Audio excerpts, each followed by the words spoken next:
नमस्कार, स्वागत है आप सभी का भारत केसरी न्यूज में और मैं हूं आपके साथ ज्योति पाटिल। रुक करते हैं बड़ी खबर की तरफ। वंदे मातरम। जय हिंद, नमस्कार। आज आप सभी दर्शकों का, दोस्तों का हमारे चैनल भारत केसरी न्यूज में हार्दिक स्वागत है। मैं गोस्वामी अरुण गिरी और आज हमारे साथ खास मेहमान जुड़ चुके हैं बड़े भाई सोनू गुप्ता जी उर्फ मनोज, जो राष्ट्रीय प्रचारक हैं राष्ट्रीय युवा हिंदू वाहिनी के और विधायकी की भी तैयारी कर रहे हैं। हम सबसे पहले चाहेंगे कि अपना परिचय देते हुए बड़े भाई थोड़ा सा अपने राजनीतिक सफर के बारे में, अपने संगठन के बारे में कुछ प्रकाश डालें। बड़े भाई मनोज गुप्ता जी।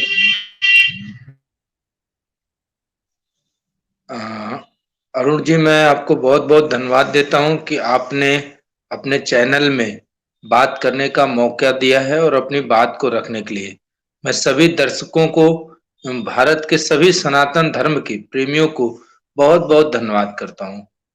राजनीतिक सफर नहीं कहा जाता, एक आम जनमानस की सेवा के लिए हमने जो समाज सेवा का रूप अपने संघ से जुड़ा रहा हूं और सनातन धर्म की रक्षा के लिए अपने शुरू से बचपन काल से ही मैंने अपने सनातन धर्म के लिए काम किया है।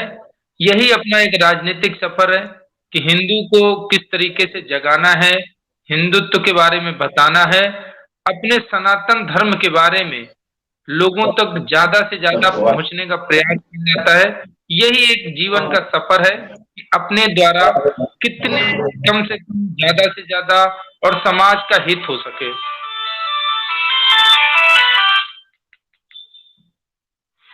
तो अरुण जी, बिजनेस चर्चाओं को लेकर मैं वार्तालाप करूंगा आपसे। जो भी आप पूछ सकते हैं वो पूछें। सफर अपना बहुत ही जीवन का महत्वपूर्ण रहा है।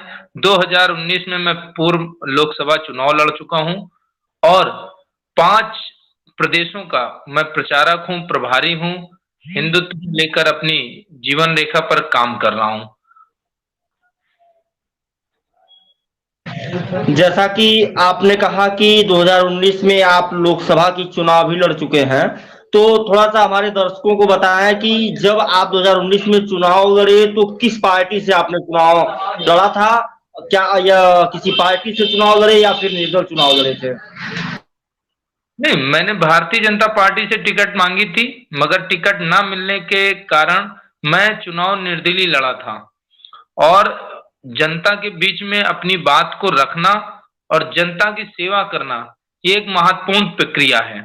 हमने अपनी बात को रखा और अपने भारत के संविधान में, नागरिकता में हर व्यक्ति को अपना मौका और अपनी बात को कहने का हक है और अपनी चीज को करने का हक है। उस चीजों को लेकर मैं 2019 में चुनाव लड़ा और उस चुनाव में जनता का जो मुझे प्यार और सहयोग मिला, जिसके कारण मैं चौथे नंबर पर रहा हूं, इसके लिए मैं जनता को बहुत बहुत धन्यवाद भी देता हूं। इस बार भी आप चुनाव की तैयारी में हैं, तो क्या किस पार्टी के टिकट से इस बार चुनाव लड़ेंगे? अगर मान लीजिए पता चला कि आप भारतीय जनता पार्टी के टिकट पे लगे हुए हैं, तो मतलब भारतीय जनता की आपको टिकट दे, अगर टिकट नहीं देती हो तो क्या फिर इस बार आप निर्दल चुनाव लड़ेंगे या फिर पार्टी को सपोर्ट करेंगे? लगातार माननीय प्रधानमंत्री जी के, यशस्वी प्रधानमंत्री जी के हाथों को मजबूत करने का हमने हमेशा काम किया है और हिंदुत्व को लेकर काम किया है। मगर यदि भारतीय जनता पार्टी के द्वारा युवाओं को चांस नहीं मिलता है, तो युवाओं की बातों को लेकर कहीं ना कहीं हो सकता है कि 2022 में भी कहीं ना कहीं तैयारी है कि संगठन टिकट नहीं देता है तो भी हम युवाओं को लेकर, युवाओं की बातों को लेकर निर्दलीय चुनाव लड़ा जा सकता है। बात आप चुनाव लड़ने की तैयारी में हैं, थोड़ा सा इस पे आप बताएं कि आप चुनाव कहाँ से लड़ेंगे, किस विधानसभा से आप लड़ेंगे, क्या होगा आपका मुद्दा?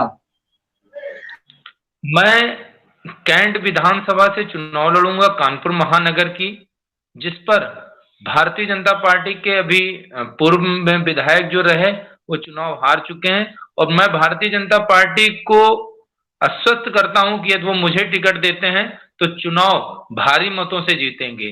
हम चुनाव में जो अपनी बातें हैं, अपने एजेंडे हैं, उनको लेकर बात करेंगे। हम सबसे बड़ी बात है कि किसी भी विधायक और सांसद को अपने जनपद और अपने क्षेत्र और जिले के लिए विकास की बात करनी चाहिए। और सर्वप्रथम इस समय देखने लायक है कि युवाओं को रोजगार की व्यवस्था कराना सबसे महत्वपूर्ण प्रक्रिया हो चुकी है हमारे लिए। हम अपने जिले में, अपनी विधानसभा क्षेत्र में लोकल, जिस तरीके माननीय प्रधानमंत्री जी ने कहा था, लोकल और वोकल की व्यवस्था करना, तो विधायक होने के नाते, एक प्रतिनिधि होने के नाते हमारा फर्ज बनता है कि हम अपनी विधानसभा क्षेत्र में ऐसे रोजगार की व्यवस्था करें जिनसे युवाओं को रोजगार मिल सके और युवा हमारे विधानसभा का परिपूर्ण रूप से सुख और शांति का अनुभव कर सकते और राम राज्य के स्थापना का महत्वपूर्ण सहयोग के साथ वो अपने जीवन को व्यतीत कर सके। जैसा कि हमने देखा है और सोशल मीडिया पे आप अक्सर छाए रहते हैं, आप बीजेपी में छोटे से छोटे, बड़े से बड़े नेताओं तक, यानी कि जैसे पार्टी के हाईकमान माना जाए तो अमित शाह और जेपी नड्डा और क्या बोलते हैं, राजनाथ सिंह जैसे लोगों से आप बराबर मिलते जुलते रहते हैं। तो क्या उम्मीद जताया जाए कि पार्टी इस बार आपको टिकट देगी, या फिर अभी कहीं कोई संशय है कि पार्टी को आप पर भरोसा नहीं है? पार्टी को संशय रहता है। इस समय राजनीतिक पार्टियों को देखा जाए तो सत्य को टिकट नहीं मिलती। मैं आपको इस चैनल के माध्यम से और बता दूं कि जो लोग अभी तक भारत में जितने भी सांसद, विधायक जो भी हैं, उन्होंने अपनी विधानसभा और अपने संसदीय क्षेत्र के लिए काम नहीं किया है। और काम करने वाले, सत्य को बोलने वाले को लगभग बहुत कम मौका दिया जाता है। अरुण जी, मैं आपको आज बहुत सत्यता का बात कहूं कि यदि आप मंच में सत्य बोलने के प्रयास में रहेंगे तो आपके पीछे बहुत सी योजनाओं को नहीं, शातिर लोगों को लगा दिया जाएगा कि इनको किस तरीके से हटाया जाए। मैं भारतीय जनता पार्टी के हाईकमान से हमेशा मिलता रहा हूं और कार्यकर्ताओं के हित को लेकर, युवाओं को हित के लेकर मैंने बात करी है। मैंने हाईकमान से कभी ये नहीं कहा कि आप मुझे टिकट दे दें। मैंने हाईकमान से कहा कि आप विचार करें, यदि आपको उचित लगे तो आप मुझे दें, नहीं तो मैं तो मैदान में तैयारी लेकर खड़ा ही हूं। अगर जनता आप पर उम्मीद, यानी आप पर भरोसा करके यदि आपको विधायक बनाती है, तो आप फिर जनता के लिए कौन सी वह चीजें लाएंगे जिससे जनता खुश रहे? आखिर में क्या वह आपका जो नीति होगा, आपका जो एजेंडा होगा? युवाओं को सबसे बड़ी जिम्मेदारी है, यदि मेरी विधानसभा में जनता मुझे सहयोग और आशीर्वाद देती है तो युवाओं को कम से कम, मैक्सिमम मेरी परियोजना है कि मेरी विधानसभा में ऐसे रोजगार की व्यवस्था की जाएगी जिसमें सभी युवाओं को कम से कम बजट पर नौकरी उपलब्ध हो सके। ये नहीं कि लोग कहते हैं कि हम सरकारी नौकरी दे देंगे, हम ये दे देंगे, नहीं। हम अपने हिंदू समाज के युवाओं को रोजगार की व्यवस्था ऐसी करेंगे जिससे उनका परिवार खुश और खुशी का माहौल पे जीवन व्यतीत करेगा। और मैं हिंदू का वोट मांगता हूं और हिंदू युवाओं की ही व्यवस्था को लागू करूंगा और भारत को भारत लिखूंगा, इंडिया लिखने के हकदार नहीं। नहीं, अगर आपने एक ऐसा आंसर दिया है जिसमें थोड़ा सा क्वेश्चन बन रहा है। जैसे कि आपने कहा कि मैं हिंदू की बात करता हूं और हिंदू युवाओं के लिए ही कुछ करूंगा। अगर राजनीति की बात की जाए तो बिना हर समाज के लिए तो राजनीति होती नहीं है, लेकिन आपने सिर्फ हिंदू की बात कही। आखिर में मुस्लिम या अन्य जो कैटेगरी के लोग हैं वो किधर जाएंगे?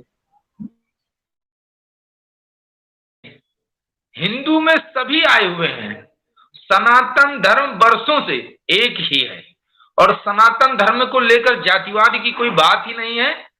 मगर मैं मुस्लिम वोट नहीं चाहिए, नहीं चाहिए, नहीं, मुझे टोपी मुझे नहीं चाहिए। मैं भारत का हूं, भारतवासी हूं और सनातन धर्म का पुजारी हूं। इसलिए मैं आज अरुण जी आपको साफ कर दूं, यदि जितने हिंदू भाई हमारे देख रहे होंगे तो मुझे हिंदुत्व का वोट चाहिए। चलिए, बहुत बहुत धन्यवाद कि आपने अपना अमूल्य समय हमें दिया। इसके लिए हम आपके आभारी हैं और फिर हम मिलेंगे आपसे।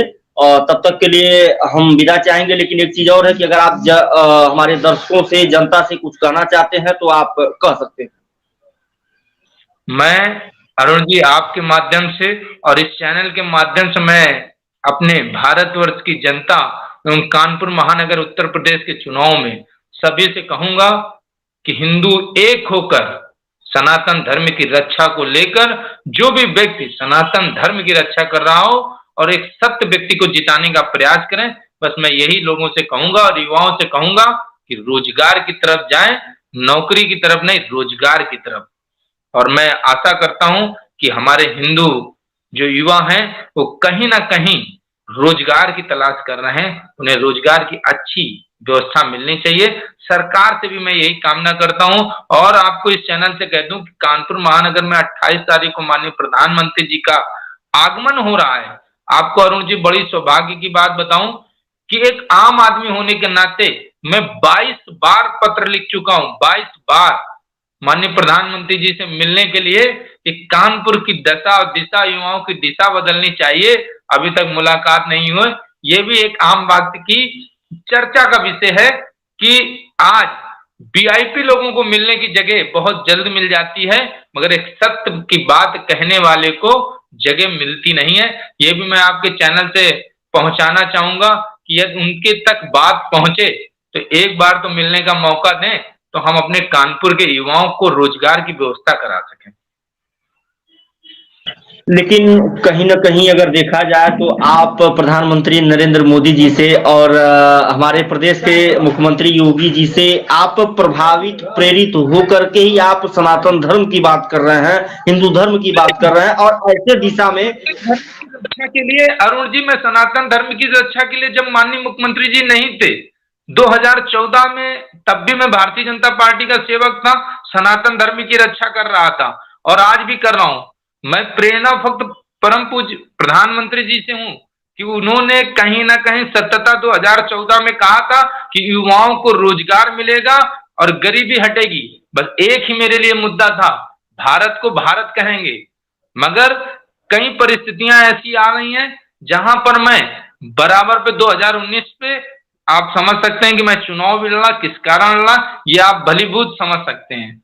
यदि सत्य की बात कहें तो युवाओं को रोजगार और सनातन धर्म की रक्षा, वन रैंक वन एजुकेशन लागू कर देनी चाहिए इन्हें। चलिए, बहुत बहुत धन्यवाद। नेटवर्क प्रॉब्लम है, इसलिए हम अब विदा चाहेंगे आपसे। फिर हम अगली बार आपसे मिलेंगे और समय से मिलेंगे। तब तक के लिए नमस्कार। अब सीख है।